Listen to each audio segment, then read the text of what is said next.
On one of the busiest travel days of the year, drivers are seeing a slight dip in gas prices all over the country, but fears over a diesel fuel shortage are climbing. Earlier this month, a major U.S. diesel fuel supplier warned of a shortage and suggested that it could cause prices on a variety of consumer goods to rise.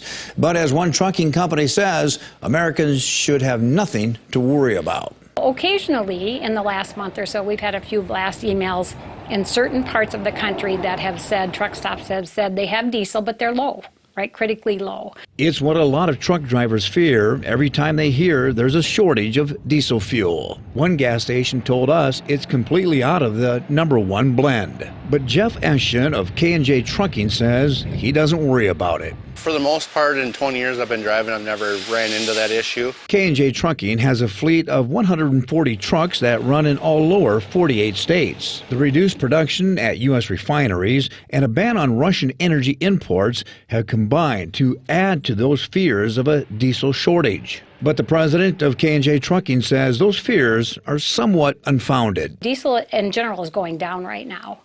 And so that wouldn't tell me there's a big shortage. The price per barrel, the price per gallon is starting to drop a little bit again.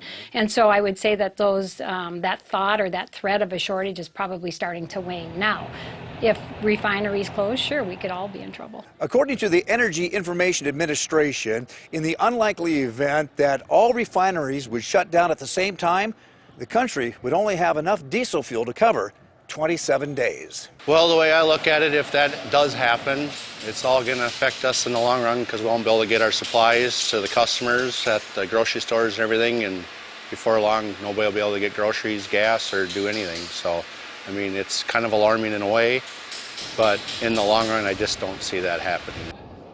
And experts say that the diesel shortage is hitting the East Coast the hardest, where diesel prices remain $1.50 per gallon higher than the same time a year ago.